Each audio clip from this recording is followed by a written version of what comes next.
विकासाय पापध्वान्तक्षयाय च श्रीमानाविरभूद्भूमौ रामानुजदिवाकरः श्रीमानाविरभूद्भूमौ रामानुजदिवाकरः।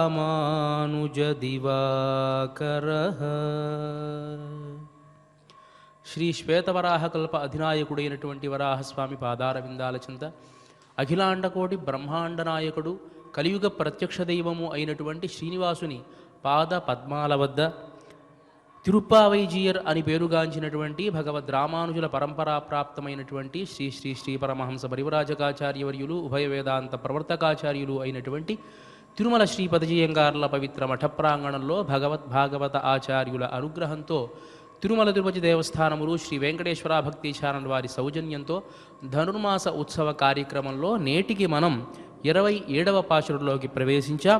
ప్రతిరోజు మాదిరిగానే ముందుగా భగవద్ రామానుజుల వైభవాన్ని తెలుసుకొని కార్యక్రమంలోకి ప్రవేశిద్దాం.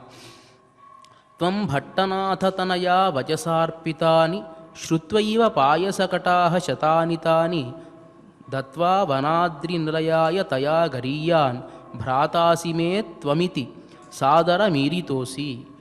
శ్రీ వాధూర వీరరాఘవాచార్య స్వామివారు అనుగ్రహించినటువంటి రామానుజ అతిమానుషస్తవంలోని 40వ శ్లోకం ఇది. భగవద్ రామానుజుల వైభవాన్ని ఈ విధంగా తెలియజేస్తున్నారు వారు. గోదాదేవి తాను గనక భగవంతుణ్ణి పొందినట్లయితే తిరుమాలురుంశోలి అనేటువంటి దివ్య దేశానికి 100 గంగాళాలు అక్కార వడిసెల్ అనేటువంటి ప్రసాదాన్ని నేను చేయిస్తాను, పెరుమాళ్లకు సమర్పిస్తాను అని మొక్కుకుందట.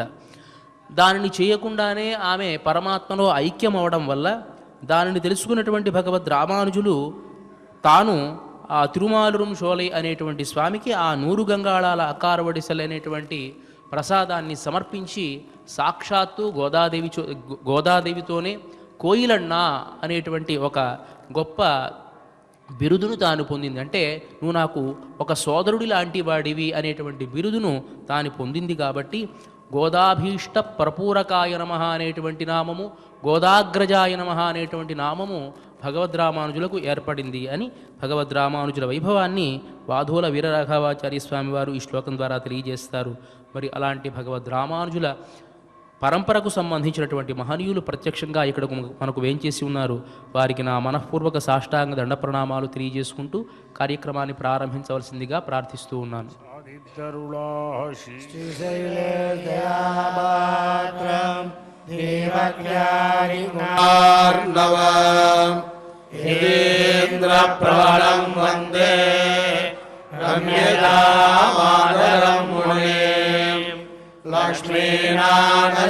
లక్ష్మీనాథసమారంభాం నాదయాముణమధ్యమాం అస్మదాచార్యపర్యంతాం వందే గురుపరంపరాం. యో నిత్యమచ్యుతపదాంబుజయుగ్మరుగ్మ వ్యామోహతస్థగితరాణి తృణాయ మేనే అస్మద్గురోర్భగవతోస్య దయైక సింధో రామానుజస్య చరణౌ శరణం ప్రపద్యే. మాతా పితా యువతయస్తనయా విభూతి సర్వం యదేవ నియమేన మదన్వయానాం. ఆద్యస్య న కులపదే రఘునాభిరామం శ్రీమత్తదంఘ్రియుగళం ప్రణమామి మూర్ధ్నా. భూతం సరస్య మహదాత్వయ పట్టణాయ శ్రీభక్తిహార కులశేఖర యోగివాహాన్ భక్తాంగ్రేణ పరాణయతేంద్రమిశ్రాన్ శ్రీమత్పరాంగుశమునిం ప్రణతోస్మి నిత్యం.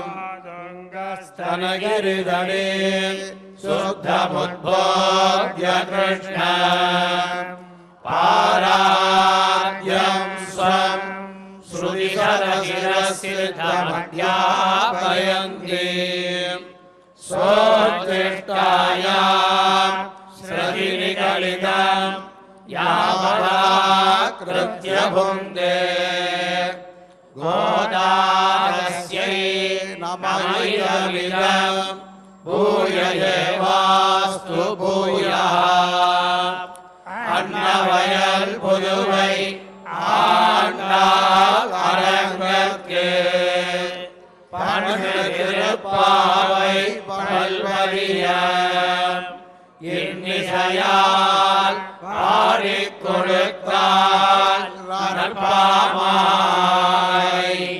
பூமாலை சூடிக் கொடுத்தாலை சொல்லு சூடிக் கொடுக்க சுடர்கொடியே தொல்பாவை பாடி அருளவல்ல பல்வளையாய் நாடினீர் வேங்கடவர்க்கு என்னையும் மாத்தம் நாம் கடவா வண்ணமே நல்கு வெல்லும் சேர் கோவிந்தா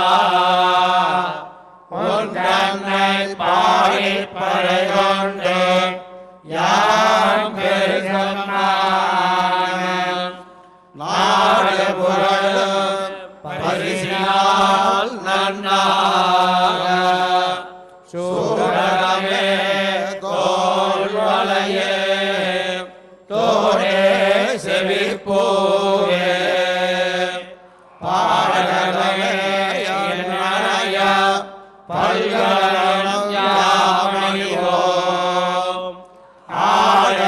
ஆடையுடுப்போம் அதன் பின்னே பால் சோறு மூலனை பெய்து முழங்கை வழிவார கூடியிருந்து குளிர்ந்தேரோரெம்பாவாய் கோவிந்தன் வாழுமோ சோழி மணிமாடம் தோன்றுமோ நீதியால் நல்ல பக்தர் வாழுமோ நான் மறைகள் ஓதுமோ வில்லிபுத்தூர் வேறக்கோளோர் பாதகங்கள் தீர்க்கும் பரமனடி காட்டும் வேதமனைத்துக்கும் வித்தாகும் கோலகமைந்தும் அறியாத மாநிலரை வையம் சுமப்பதும் வம்பு பூரத்தில் சிறத்துரித்தால் வாழியே திருப்பாவை முப்பதும் செப்பினால் வாழியே பெரியாழ்வார் பெற்றெடுத்த பெண்பிள்ளை வாழியே பெரும்போரோர் மாமுனிக்கு பின்னானால் வாழியே ஒரு 140 மூன்றுரைத்தால் வாழியே உயரங்கற்கே உகந்தளித்தால் வாழியே மறுவாரம் திருவள்ளி வடநாடி வாழியே வன்புதுவை நகர் கோதை மலர்பதங்கள் வாழியே. శ్రీమతే రామానుజాయ నమః. శ్రీమద్వరవరమునయే నమః. ముందుగా పాశురాన్ని అనుసంధానం చేసుకొని పాశుర అర్థాన్ని ఆస్వాదిద్దాం.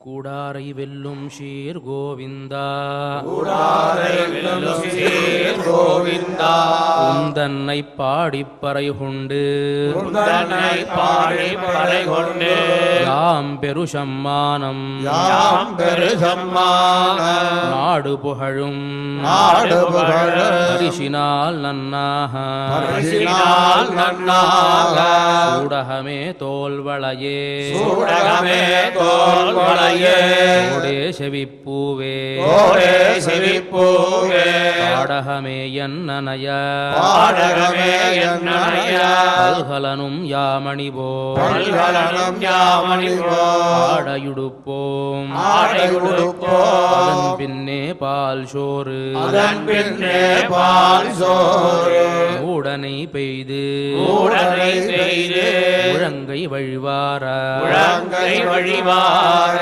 கூடியிருந்து கூடியிருந்து இருந்தேலோர் எம்பாவாய் உழைந்தேலோர் எம்பாவாய். ఆండాళ్ తిరుపడిகளே శరణం. ప్రియ భగవద్ బంధువులారా, గోదామ్మ భగవంతుణ్ణే తన భర్తగా పొందాలని చెప్పి తిరుప్పావై వ్రతాన్ని తాను ఆచరించి ఈ లోకంలో ఉండేటువంటి వారంతా కూడా ఉద్ధరింపబడాలి అనేటువంటి ఉద్దేశంతో ఆ వ్రతాన్ని ఒక పాశుర మాలిక రూపంలో మనకు అందించడం జరిగింది. దానిలో నిన్నటి రోజున మనం 26వ పాశురంలో చెప్పుకున్నాం. పోల్వన సంగంగల్ పొయ్యిప్పాడు ఉడయనవే శాల పెరుంపరయే పల్లాండి శీపారే అని చెప్పి కొన్ని వ్రత పరికరాలన్నీ కూడా అడిగింది గోదాదేవి.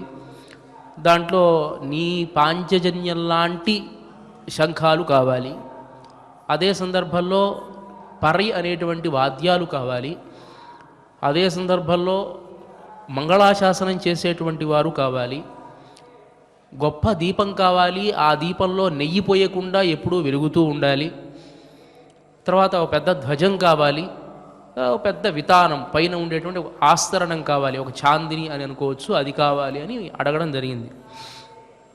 దానికి తనలాంటి తన దగ్గర ఉండేటువంటి శంఖల్లాంటి శంఖాలు ఇంకెక్కడన్నా ఉంటాయా అంటే తనలాంటి వాడు మరొకడు ఉంటే అప్పుడు అలాంటి శంఖాలు ఉంటాయి. తనలాంటి వాడు తాను అద్వితీయుడు కాబట్టి అలాంటి శంఖాలు ఉండవు. సరే, ఇప్పుడు ఏం చేయాలి? శంఖాలు బహువచనంగా అడిగారు కాబట్టి స్వామి అన్నాడు కదా, నా దగ్గర ఉండేటువంటి పాంచజన్యాన్ని ఇస్తాను. మీరున్నారు కదా, పుళ్ళుం శిలంబినహాన్ పుళ్ళరయిన్ కోయిలిల్ వెళ్ళవెళి శంగిన్ పేరరవం కేట్టిలై ఉన్నారు కాబట్టి ఆ శంఖాన్ని కూడా మీరు తీసుకోండి. తర్వాత ఇంకో శంఖం కూడా ఉన్నది. ఆ శంఖం ఏమిటి అంటే, చిన్నప్పుడు నేను ఆవులు కాచుకుంటూ వచ్చేటువంటి సందర్భంలో సాయంత్రం పూట ఆ శంఖాన్ని ఊదుకుంటూ వస్తాను, ఆ శంఖాన్ని కూడా మీకు ఇచ్చేస్తాను అని చెప్పి ఆ 3 రకాల శంఖాలు, అంటే బహువచనం కదా, శంఖములు అన్నారు కాబట్టి బహువచనం ఇస్తే సరిపోతుంది కదా అని 3 శంఖాలు ఇచ్చారు. తర్వాత పరై అనేటువంటి వాద్యం, పరై అనేటువంటి వాద్యం కావాలి అంటే, పూర్వం నేను వామనావతారాన్ని ధరించినప్పుడు నా విజయానికి సంకేతంగా జాంబవంతుడు ఒక పరై అనేటువంటి వాద్యాన్ని వాయించాడమ్మా, కాబట్టి అలాంటి ఆ పరై అనేటువంటి వాద్యాన్ని ఇస్తాను. అదే సందర్భంలో లంకానగర యుద్ధం జరిగేటువంటి సందర్భంలో ఒక పెద్ద పరై అనేటువంటి వాద్యం ఉన్నది, ఆ పరై అనేటువంటి వాద్యాన్ని కూడా ఇస్తాను అని అన్నాడు. ఇప్పటికి 2 పరై అనేటువంటి వాద్యాలు అయ్యాయి. ఇంకో పరై కావాలి కదా, అంటే 3, కనీసం 3 ఇవ్వాలి కదా బహువచనానికి. అప్పుడు ఆయనకు గుర్తొచ్చింది, నేను ఘట నృత్యం చేసేటప్పుడు చిన్నప్పుడు నా నడుముకి ఒక పరై అనేటువంటి ఒక చిన్న వాద్యాన్ని కట్టుకుని నేను నర్తించేటువంటి వాడిని, కాబట్టి ఆ పరై అనేటువంటి వాద్యాన్ని కూడా మీరు తీసుకోండి అని చెప్పి ఆ పరై అనేటువంటి వాద్యాన్ని ఇచ్చాడు ఆయన. 3 పరై అనేటువంటి వాద్యాలు. తర్వాత మంగళాశాసనం చేసేటువంటి వారు కావాలి. మంగళాశాసనం చేసేటువంటి వారు కావాలంటే మన పెరియాళ్ళు వారు ఉన్నారు కదా, ఆయన మంగళాశాసనంలో చాలా బాగా చేస్తారు ఆయన అని అంటే, వీళ్ళు అన్నారు కదా, స్వామి మంగళాశాసనం ఆయన ఎవరికి చేస్తారు? నీకు, తర్వాత భగవద్భక్తులకు కలిపి చేస్తారు. అలా అడియోమూడుం నిన్నోడుం పిరివెన్ని ఆయిరం పల్లాండు అని నీ భక్తులకు నీకు కలిపి మంగళాశాసనం చేస్తాడు. అలా కాదు, కేవలం మాకు మాత్రమే మంగళాశాసనం చేసేటువంటి వారు కావాలి అంటే నమ్మాళ్ళ వార్లను తీసుకోండి, పొలిహ పొలిహ పొలిహ అని అన్నట్టుగా ఆయన భగవద్భక్తులకు మాత్రమే మంగళాశాసనం చేశారు కాబట్టి ఆ నమ్మాళ్ళ వార్లు కూడా మీకు ఇచ్చేస్తాం. తర్వాత ఆనన్నటువంటి దీపం కావాలి అంటే అనుకున్నాం కదా, నా భార్య అయినటువంటి ఈ నప్పిన్నయ్య దేవినే తీసుకుని వెళ్ళిపోండి. దీపం ఏం చేస్తుంది అంటే తాను వెలిగి తన వెలుగులో పక్కన ఉండేటువంటి వస్తువులు కూడా కనపడేట్టు చేస్తుంది. పురుషకార స్వరూపిణి అయినటువంటి అమ్మ కూడా తన వెలుతురుతో తాను అందరినీ ఆశ్రయిస్తూ తాను పరమాత్మను ఆశ్రయించి పరమాత్మలు ఈ జీవాత్మను సంధిగా ఉండి ఒక దీపంలా మధ్యన ఉంటుంది. కాబట్టి ఆమెకు మించినటువంటి దీపం ఏదైనా శ్రీరంగ మంగళ హర్మ్యతల దీపరేఖామని కీర్తిస్తారు కదా. కాబట్టి అలాంటి దీపరేఖ లాంటి ఆ నప్పిన్నయ్య పిరాటిని తీసుకుని వెళ్ళండి. తరువాత ఒక పెద్ద ధ్వజం కావాలి అన్నారు, గరుత్మంతుడిని తీసుకుని వెళ్ళిపోండి. ఆస్తరణం కావాలన్నారు కదా. వీళ్ళంతా కూడా ఒక్కొక్కసారి నేను చెప్పాను కాబట్టి నా మర్యాదతో తిరిగి వస్తారు. కానీ ఈ శేషుడు ఉన్నాడే, ఈయన నువ్వు వెళ్ళవయ్యా అంటే నువ్వు వెళతే కానీ నేను వెళ్ళను అంటాడు. కాబట్టి ఈయన వద్దులే, నేను ధరించేటువంటి ఒక పెద్ద పీతాంబరం ఉన్నది, ఆ పీతాంబరాన్ని ఇస్తాను, తీసుకుని వెళ్ళండి అని అన్నాడు ఆయన. సరే, అన్నిటినీ తీసుకున్నారు. వ్రతం ఆచరించాలి. ఇక వ్రతం ఆచరించడానికి తర్వాత ఆ వ్రతానికి ఫలితాన్ని కూడా అడగాలి కదా. స్వామి, ఈ వ్రతం అంతా అయిపోయిన తర్వాత ఒక ఫలితం ఉన్నది, ఆ పురుషార్థాన్ని ఇవ్వాలి. ఇప్పుడు అంతా అడిగిందంతా కూడా ఈ వ్రతానికి ఆచరించడానికి సంభారాలు మాత్రమే అడిగాను. ఇప్పటికే కృష్ణుడి దగ్గర ఏమీ కూడా లేదు. నప్పినయ్యదేవి వెళ్ళిపోయింది, తన చేతిలో పాంచజన్యం వెళ్ళిపోయింది, తన దగ్గర ఉండేటువంటి గరుత్మంతుడు వెళ్ళిపోయాడు, అందరూ వెళ్ళిపోయారు కదా. ఇక ఆయన దగ్గర అసలు వాస్తవానికి ఈయన నప్పినయ్య పిరాటిని విడిచిపెట్టి ఉండలేడు. అయినా కూడా ఇస్తానన్నాడు. ఇప్పటికే సమస్తం పోయినట్టు. కానీ వ్రతం అంతా ఆచరించిన తర్వాత కూడా మళ్ళీ పురుషార్థం ఒకటి ఉన్నది, అది నువ్వు ఇవ్వాలి అనేటప్పటికీ ఇంకేం మిగిలిందమ్మా ఇవ్వడానికి నా దగ్గర.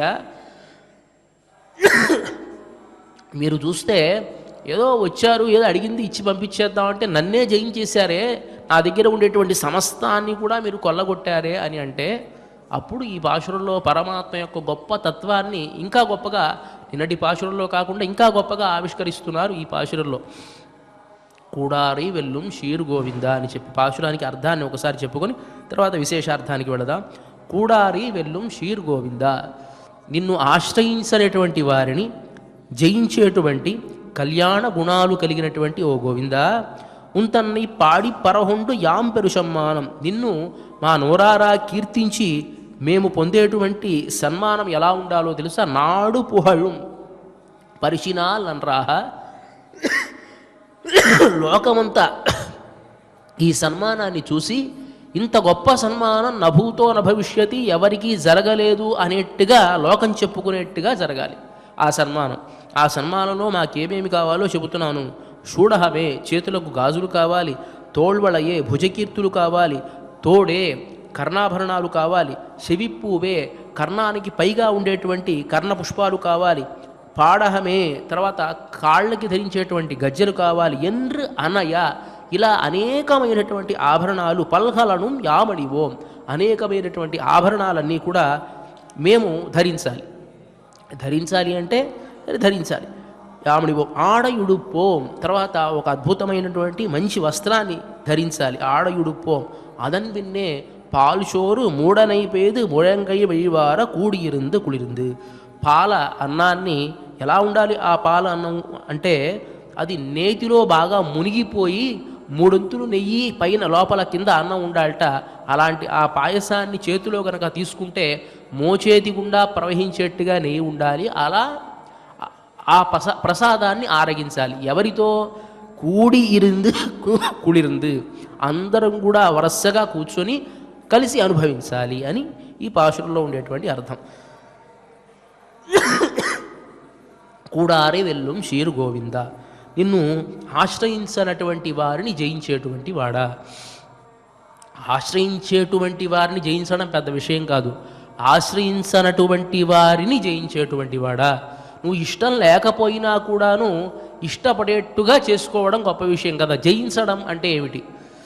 కూడారై కొల్లుం గోవింద, కూడారై వెల్లుం షీర్ గోవింద, కూడారై వెల్లుం చూడారై కొల్లుం షీర్ గోవింద, వెల్లుం కొల్లుం గోవింద. ఎవరైతే ఇష్టం లేదు మామూలుగా మనకి ఇష్టం లేదనుకోండి, ఎవరైనా మన మాట వెళ్ళలేదనుకోండి, ఏం చేస్తాం? చంపేస్తాం. అలా కాదు, వాళ్ళని కూడా జయించాలి.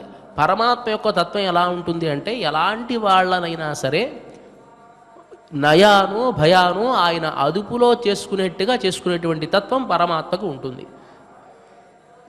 కృష్ణావతారంలో గోపికలందరూ తిట్టుకున్నా కృష్ణ పరమాత్మ కనిపించకపోతే తల్లడిల్లిపోయేవారు, ఎక్కడికి వెళ్ళిపోయాడు అని చెప్పి. ఆయన అల్లరి చేష్టలతో వాళ్ళని తిట్టుకుంటూ ఉన్నా కూడా వాళ్ళ మనస్సులో ఉండిపోయేటువంటి తత్వం కృష్ణ పరమాత్మది.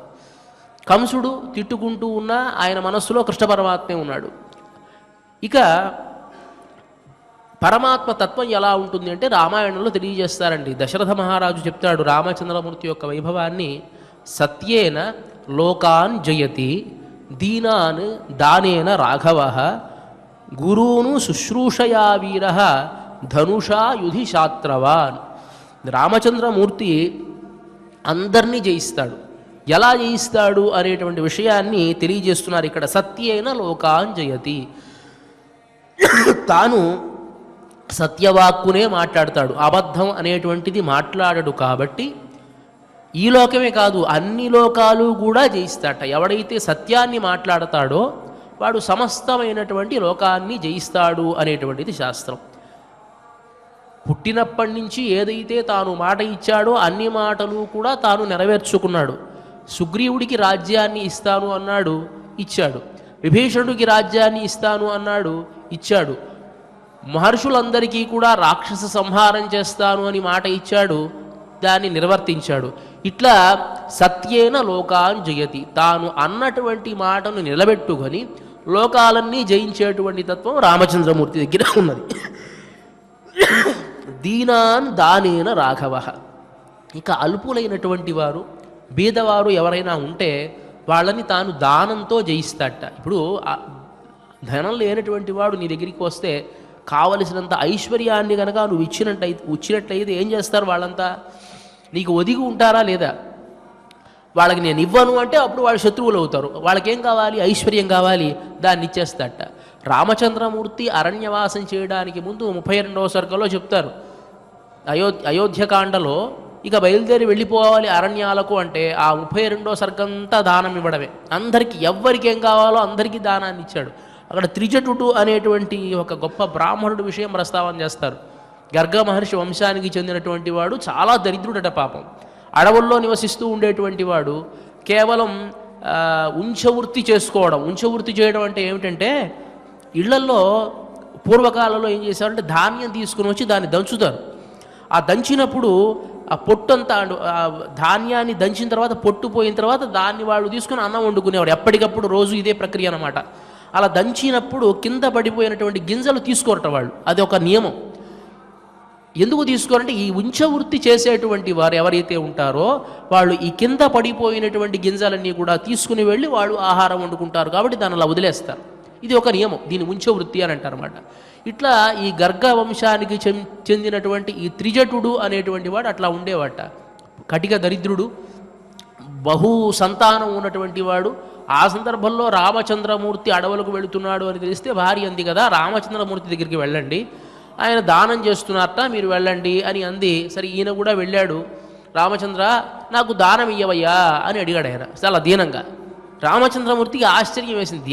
దానం ఇయ్యవయ్యా అని అడగడం ఏంటి, అడిగి తీసుకుని వెళ్ళాలి కానీ ఆ మాత్రం స్వతంత్రత లేదా అని చెప్పి ఆయన అన్నాడు కదా, సరే నువ్వు దానం ఇవ్వమని అడిగావు కదా, నా దగ్గర ఉండేటువంటి గోవులు ఒక్కటి కూడా ఇప్పటి వరకు నేను దానం ఇవ్వాల. చాలా ఎన్ని గోవులు ఉన్నాయో నాకే తెలియదు.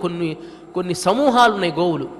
నీ చేతిలో ఉన్న ఈ కర్ర ఉంది చూసావా, దీన్ని నీకు ఎంత బలం ఉన్నదో అంతవరకు తిప్పి విసిరేస్తే ఈ కర్ర ఎక్కడైతే పడుతుందో అంతవరకు ఉండేటువంటి గోసంపద నీకు ఇచ్చేస్తానన్నట్ట. వెంటనే ఈయన గిరగిర ఆ కర్రను తిప్పి విసిరివేస్తే సరయూ నది దాటి బయటకు పడిందట ఆ కర్ర. అప్పుడు రామచంద్రమూర్తి అంటాడు కదా, ఉవాచ తతో రామస్తం గార్గ్యమభిసాంత్వయన్ మన్యుర్నఖలు కర్తవ్య పరిహాసోహ్యయం మమ. ఓ త్రిజటుడా, నా మీద కోపగించుకోకు, అందరికీ దానం ఇవ్వడానికే కదా నేను ఉన్నది, కానీ నువ్వు ప్రత్యేకంగా వచ్చి దీనంగా అడిగితేనే నాకు బాధ వేసింది. ఇదంతా నీ సంపద, మీకు ఇవ్వడం కోసమే నా దగ్గర ఉండేటువంటి సంపదయ్యా, చమత్కారంగా ఇలా అన్నానే తప్ప వేరే ఉద్దేశం కాదు అని చెప్పి ఎంతవరకైతే ఆ కర్ర పడిందో అంతవరకు ఉండేటువంటి పశు సంపద అంతా కూడా ఆ త్రిజటుడికి ఇచ్చేసి ఇంకా నీకేం కావాలో చెప్పు నేను ఇస్తాను అన్నాడు. ఆయన దానికే నమస్కారం పెట్టి వెళ్ళిపోయాడు. కాబట్టి దీనాన్ దానేన రాఘవ. అలా ఎవరైతే దీనులు ఉంటారో, ధనార్థులు ఉంటారో వారందరికీ కూడా ధనాన్నిచ్చి వాళ్ళని జయిస్తాట.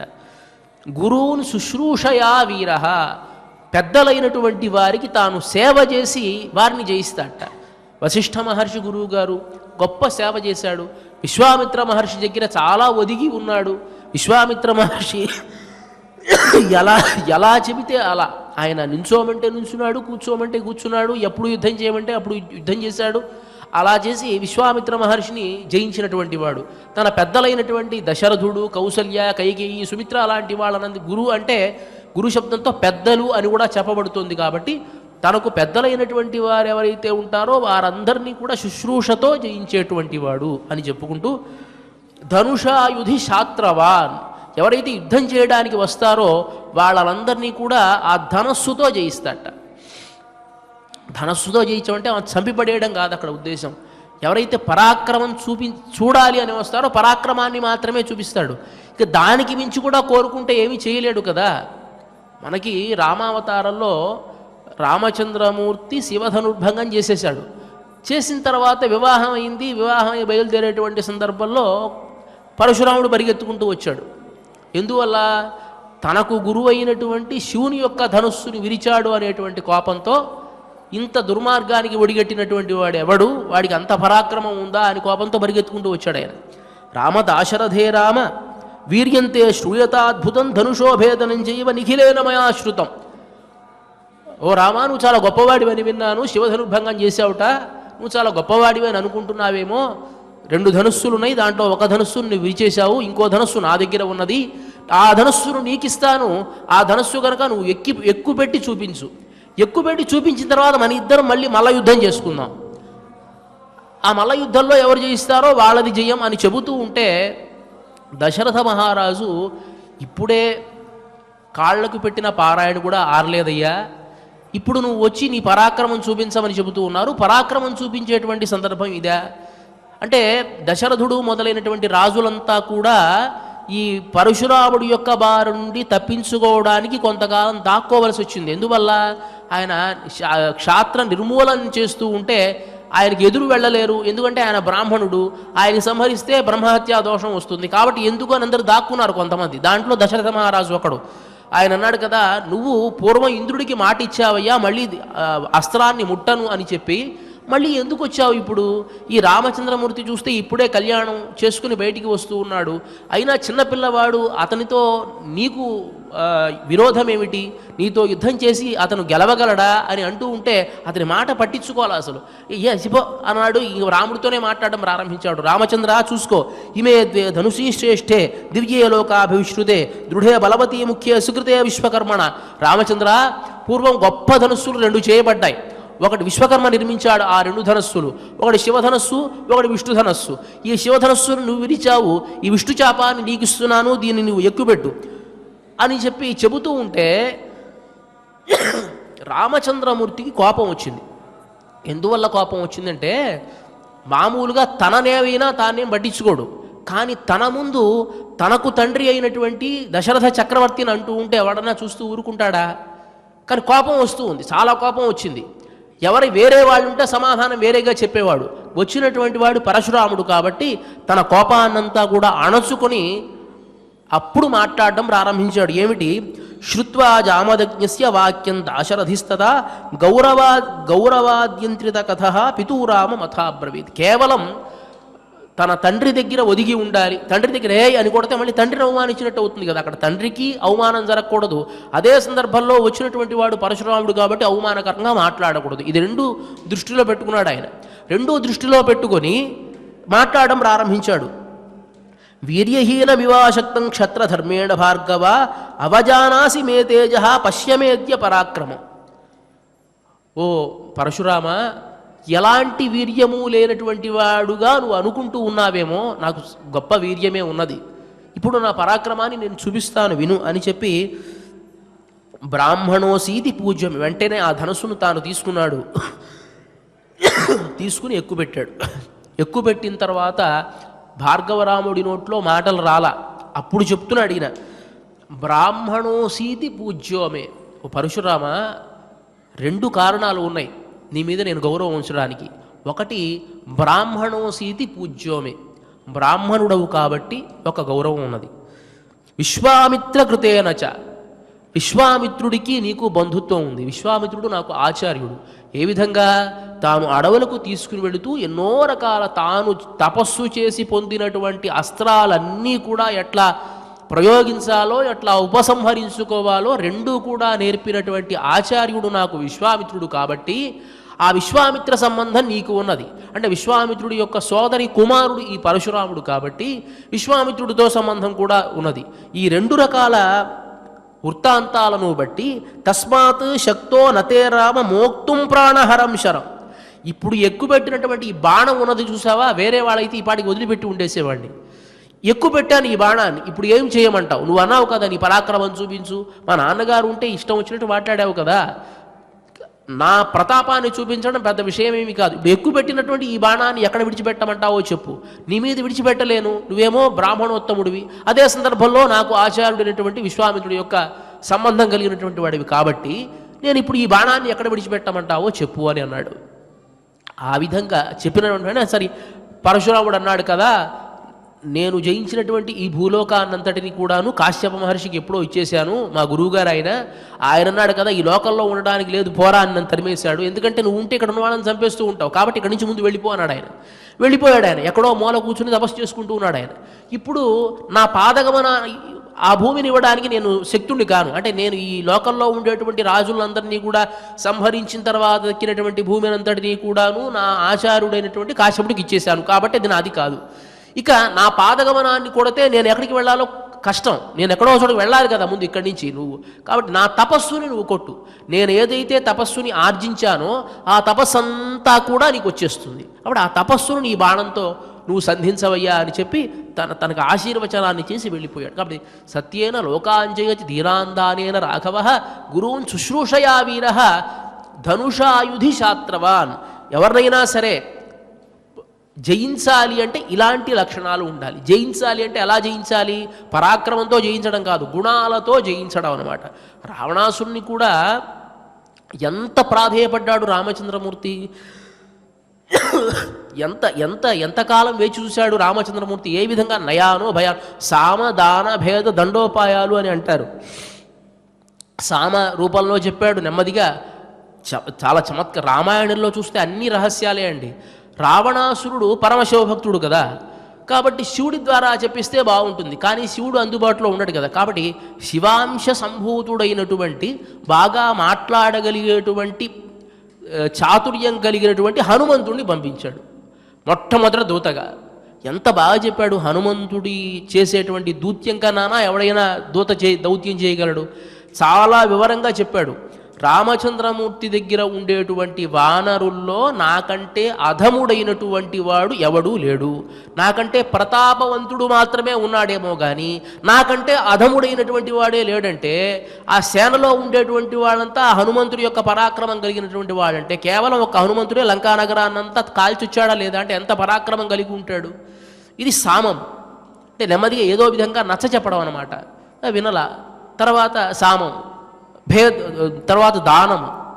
ఆ త్యాగరాజ కీర్తనలో అంటారు కదా, హితవు మాటలెంతో బాగా పల్కితీవి సతముగానయోధ్యానితునంటివి నత సహోదరుని రాజు చేసి రాక హతము చేసి తీవి త్యాగరాజనూత సరస సామదాన భేదదండ చతుర సాటి దైవ మేవ. సరస సామదాన భేదదండ చతుర, ఇక్కడ ఎంతో రకాలుగా హితాలు చెప్పాడు. తర్వాత సతముగా అయోధ్యనిచ్చునంటివి, ఇది చాలా గొప్ప ప్రయోగం అండి. త్యాగరాజస్వామి వారి ప్రయోగంలో అయోధ్యని కూడా ఇచ్చేస్తాను అని ఎక్కడన్నా రామాయణంలో ఉందా అని అంటే రహస్య గ్రంథాల్లో చూసినప్పుడు విభీషణుడు వచ్చాడు కదా, అప్పుడు ఈ వానర వీరులంతా విభీషణుణ్ణి అంగీకరించడానికి వీలు లేదు అని అన్నప్పుడు విభీషణోవా సుగ్రీవ యదివా రావణ స్వయం అని అన్నాడు కదా. విభీషణుడు వచ్చాడు, వచ్చి ఆశ్రయించినటువంటి వెంటనే విభీషణుడికి లంకానగరానికి నిన్ను నేను అధిపతిని చేస్తున్నాను అని చెప్పి వాగ్దానం చేసి పట్టాభిషేకం చేసేసాడు. బానే ఉంది. ఒకవేళ ఇది పెద్దవాళ్ళు వేసుకున్నటువంటి ప్రశ్న, ఒకవేళ కనుక విభీషణుడికి పట్టాభిషేకం చేసేసాడు కదా. రావణాసురుడు తర్వాత మనస్సు మారి మళ్ళీ రామచంద్రమూర్తి దగ్గరికి వచ్చి శరణు వేడితే లంకా రాజ్యాన్నంతా విభీషణుడికి ఇచ్చేశాడు కదా, ఇప్పుడు రావణాసురుడికి ఏ రాజ్యాన్ని ఇస్తాడు అని ప్రశ్న వేసుకున్నారు. ప్రశ్న వేసుకుని ఆయన రాముడు అనుకున్నాడు, ఎప్పుడో నిశ్చయం చేసుకున్నాడు, లంకా రాజ్యానికి విభీషణుడు రాజుని చేసేసాను, ఇక రాజు విభీషణుడే. ఇక తర్వాత ఒకవేళ కనుక రావణాసురుడు వచ్చి ఆశ్రయిస్తే నా అయోధ్య నగరాన్ని ఇచ్చేస్తాను, ఎందుకంటే నా తమ్ముడే కదా ఉన్నది అక్కడ, ఇచ్చేయమంటే ఇచ్చేస్తాడు వెంటనే. ఆ మాటని ఆయన చమత్కారంగా సతముగానయోధ్యానితునంటిది, కాబట్టి అయోధ్య నగరాన్నైనా ఇస్తానన్నావు కదా, దానం సామము దానము. ఇక భేదము నత సహోదరుని రాజు చేసిరాక, తన కళ్ళ ముందే తన తమ్ముడైనటువంటి వాడికి పట్టాభిషేకం చేశాడు. ఆ విషయం కూడా రావణాసురుడికి తెలుసు. దీన్నే భేదము అంటారు. అంటే తన దగ్గర ఉండేటువంటి ఒక సోదరుడితోనో బంధువుతోనో ఒక నెమ్మదిగా ఒక వైరాన్ని కల్పిస్తే దాన్ని భేదము అని అంటాం.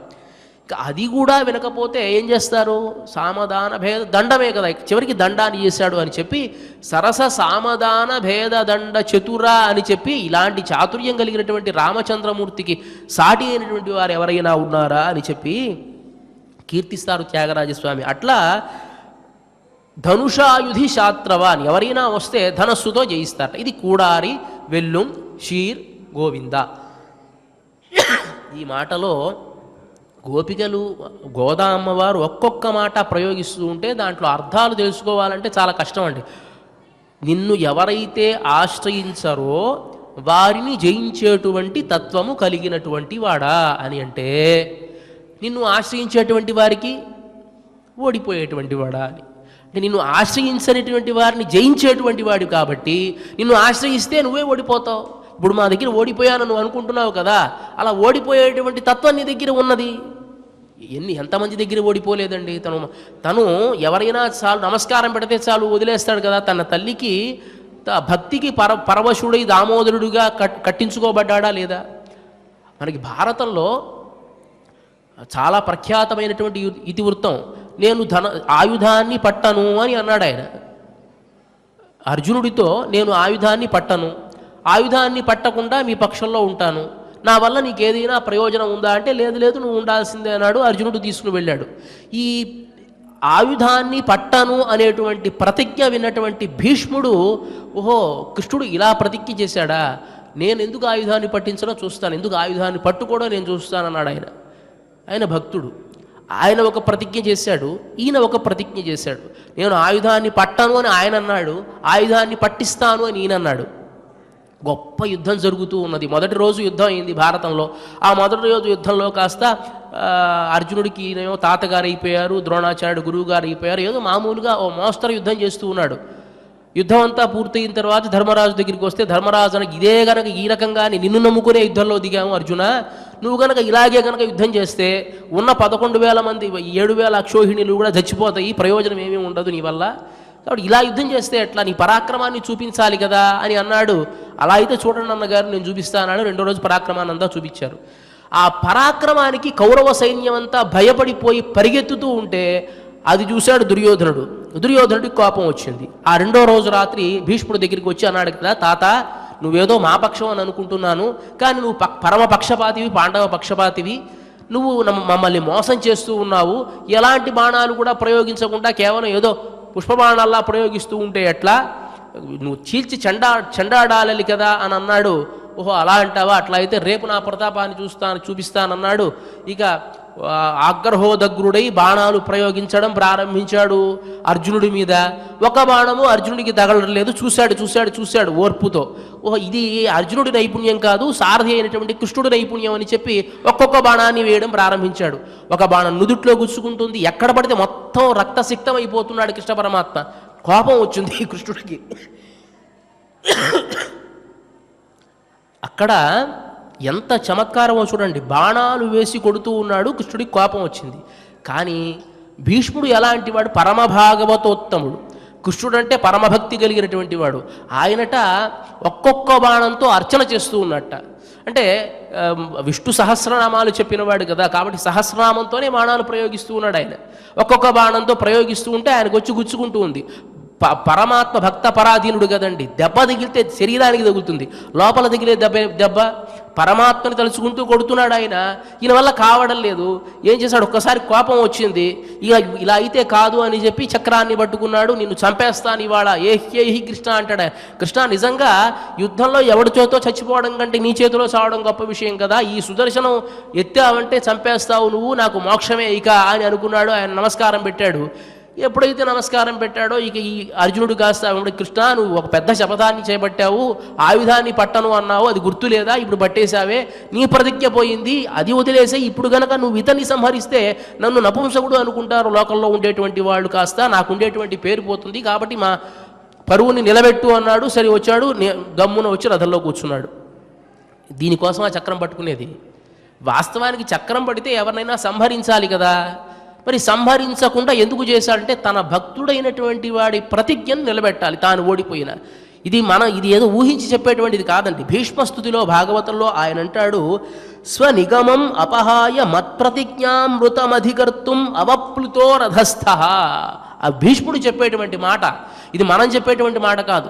స్వనిగమం అపహాయ, ఆ కృష్ణ పరమాత్మ ఎలాంటి వాడు అంటే తన ప్రతిజ్ఞను విడిచిపెట్టేసేసి మత్ప్రతిజ్ఞామృతమధికర్తుం అవప్లుతో రథస్థ, నేను ఏదైతే ప్రతిజ్ఞ చేపెట్టానో దాన్ని నిలబెట్టాలి అని చెప్పి రథం నుంచి దిగివచ్చి ధృతరథచరణోభ్యయాచలద్గురు హరిరివ హంతుమి ఇభం గతోత్తరీయం.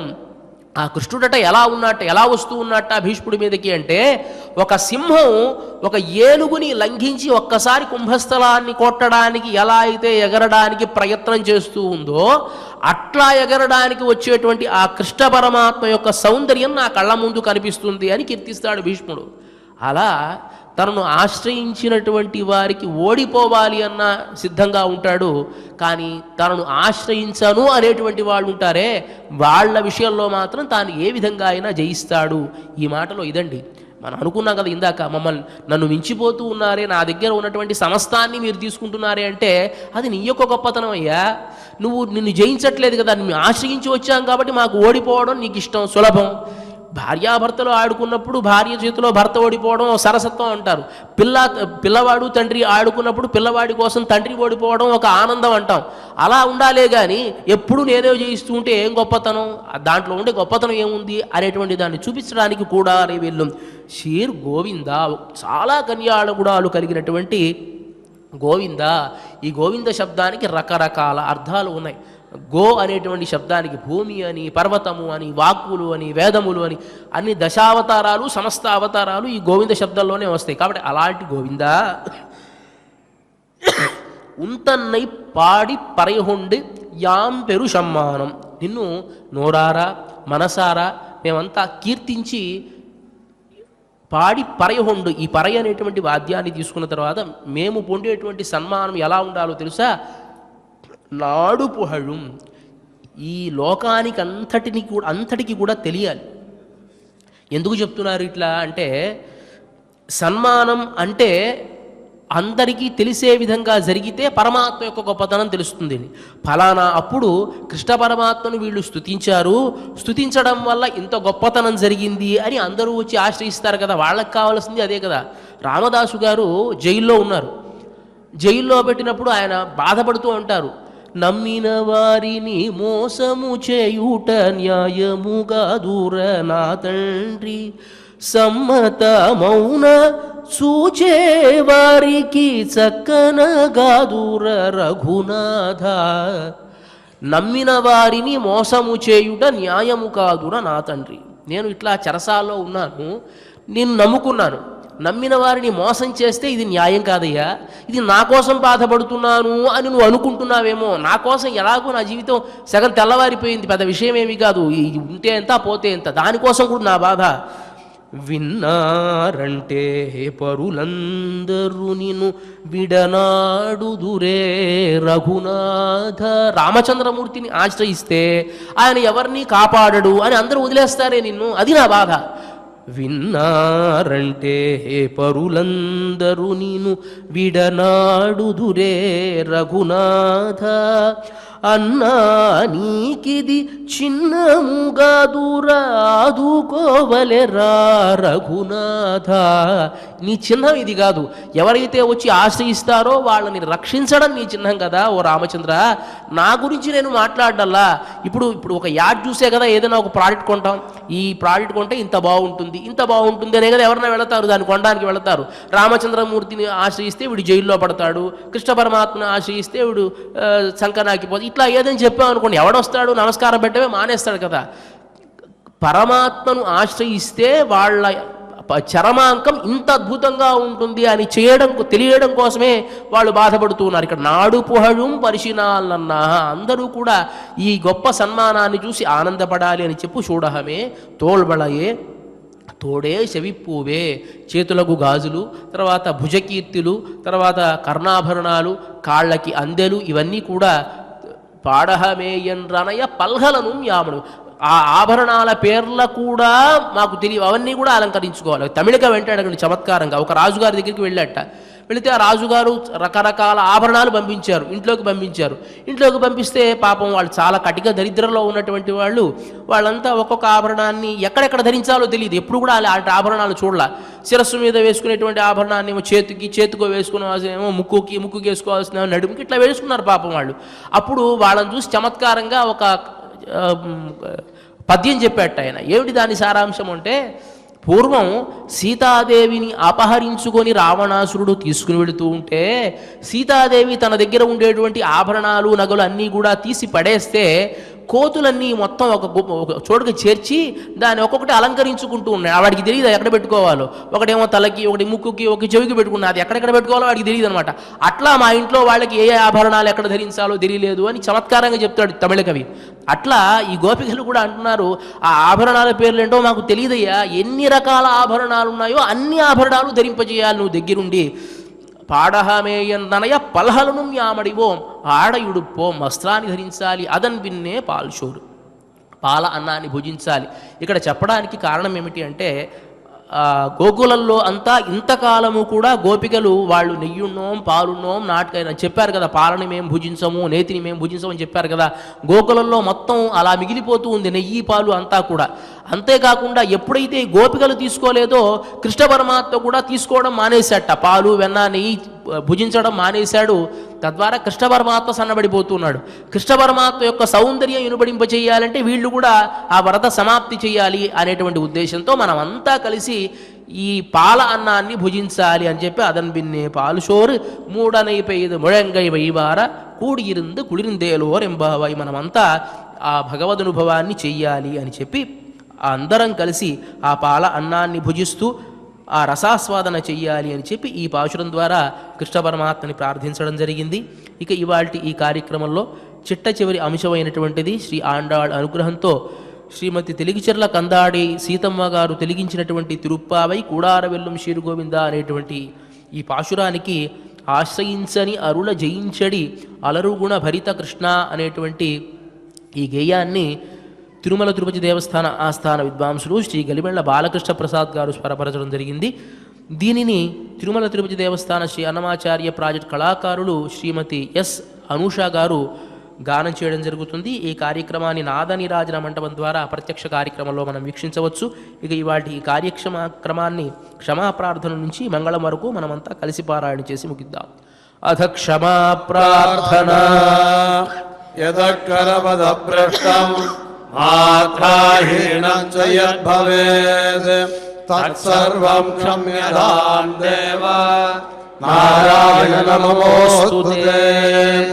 అథ భగవత్సమర్పణం కాయేన వాచా మనసేంద్రియైర్వా బుద్ధ్యాత్మనా వా ప్రకృతే స్వభావాత్ కరోమి యద్యత్ సకలం పరస్మై నారాయణాయేతి సమర్పయామి.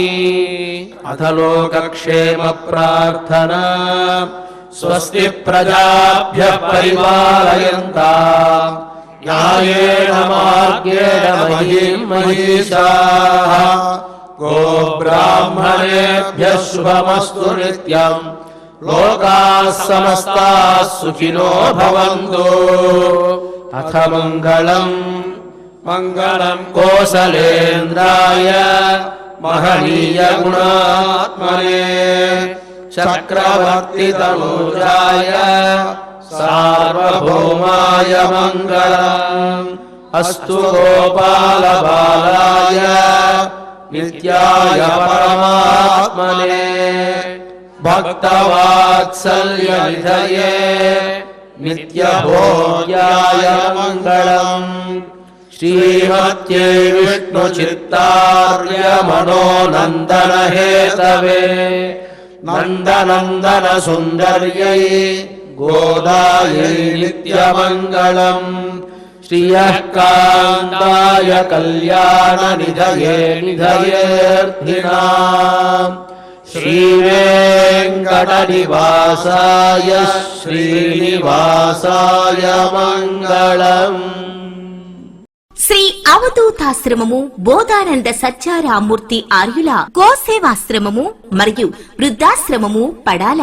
ఆశ్రమములో గోసేవ గోవుల దానము స్వీకరించుట, మీ నవగ్రహ దోషములు పోవుటకు గోపూజ చేయబడును. మూలికా వైద్యము గోపంచగవ్య వైద్యము చేయబడును.